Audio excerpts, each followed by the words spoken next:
Entre océan et montagne, Vancouver semble choyé par la nature. Une touche particulière qui influence beaucoup le style de vie des gens d'ici. Pas surprenant que les transports en commun fassent partie intégrante du quotidien des Vancouverois.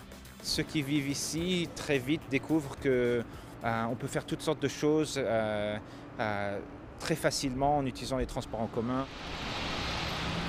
Comme chaque jour, Gwendal se rend au travail en utilisant son vélo qu'il traîne partout, même dans le métro aérien de Vancouver, le SkyTrain. Je crois que pour les habitants de Vancouver, c'est vraiment un bon rapport qualité-prix. La ville elle-même est très bien desservie. Le SkyTrain, c'est la pierre angulaire du réseau de transport en commun. 300 wagons qui sillonnent la région métropolitaine de Vancouver, de Burnaby à Surrey, en passant par New Westminster, Coquitlam et récemment à Richmond, avec la Canada Line construite juste avant les Jeux Olympiques de 2010. Mais ce n'est qu'une petite partie des services. En fait, il faut y ajouter 1500 autobus et trolleybus, les 44 wagons du train de banlieue, le West Coast Express, sans oublier le Seabus, qui relie Vancouver à North Vancouver. Le tout est géré par un mastodonte, TransLink, une agence provinciale quasi indépendante et supervisée par les maires des municipalités desservies. TransLink gère près d'1 million d'embarquements de passagers chaque jour sur son réseau. Un réseau qui couvre 2900 km². Vancouver Metro, c'est la région la plus grande au Canada qui est servie par une seule agence. Alors, il y a beaucoup de défis ici, il y a des défis sur le terrain. Mais un tel réseau a son prix. Ces dernières années, il a continué de s'agrandir à coups d'investissements fédéraux et provinciaux de plusieurs milliards. Et les automobilistes y participent aussi, puisqu'ils payent une taxe de 17 cents par litre d'essence pour financer en partie le réseau et son expansion. Si du moins en apparence il y a autant de services de transport en commun, ce n'est pas non plus un hasard. Ne cherchez pas d'autoroute qui vous emmène au cœur de Vancouver, il n'y en a pas. Je crois que c'est peut-être un refus d'une forme de vie où on se trouve toujours derrière le volant d'une voiture. C'est une ville qui est tellement belle, près de la nature. En fait, c'est ce côté très nature qui a poussé les Vancouverois à s'opposer à toute construction d'autoroute fin des années 60. We don't have any freeways in the center of our region. That was intentional. A lot of people would say maybe happenstance, maybe good fortune. At the time when the freeways were being considered in the 70s, there was a lot of movement to stop them, but also there was not a lot of money to build them. Margaret Mahan apprécie cette absence d'autoroute, mais pour cet adepte du vélo et des transports en commun, il faut faire mieux. On a encore dans la région plus que 80% des gens qui font leur voyage en auto. Ça veut dire qu'on n'a pas fait grand changement.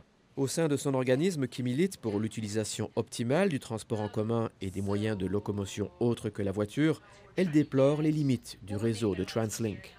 On a vraiment un différentiel entre le service qu'on a au centre-ville où il y a beaucoup de densité, donc il y a beaucoup d'autobus.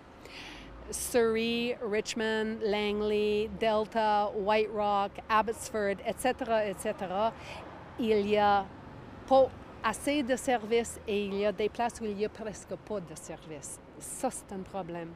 Parlez-en à la mairesse de Surrey, la deuxième ville en importance en Colombie-Britannique, qui finance TransLink à hauteur de 164 millions de dollars chaque année. Elle exige une expansion du réseau dans sa ville le plus vite possible.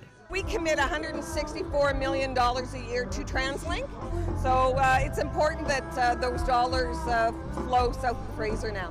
Mais pas si vite, car si TransLink gère le réseau de transport en commun, elle gère aussi le réseau des routes majeures de la région, incluant certains ponts. Un avantage, selon l'agence. Le fait qu'on a réussi à intégrer tous nos systèmes, le SkyTrain, l'autobus, les navettes et les autoroutes majeures, ça c'est quelque chose qui nous aide à avancer les options de transport. Sauf que pour ce professeur, TransLink semble tenter de vouloir financer plus de routes et de ponts au détriment des transports en commun. Well, we end up like another American urban region.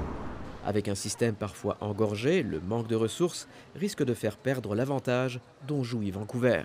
Now we have to build the infrastructure to support the travel behavior, and if we don't, you get in a situation where it's so frustrating to get anywhere that it undermines the economic investments that were made in creating the region in the first place. Avec une population sans cesse croissante, TransLink fait plus que jamais face à d'importants défis pour l'avenir. Mais pour l'instant, les utilisateurs semblent malgré tout lui faire confiance. C'est bien établi, on a des bonnes lignes rapides comme celle du SkyTrain et la Canada Line et qui sont peut-être presque victimes de leur succès. Ce n'est pas une répartition qui est parfaite, mais c'est la difficulté dans toutes les villes, je crois. Un soutien donc populaire pour le modèle vancouvérois pour l'instant.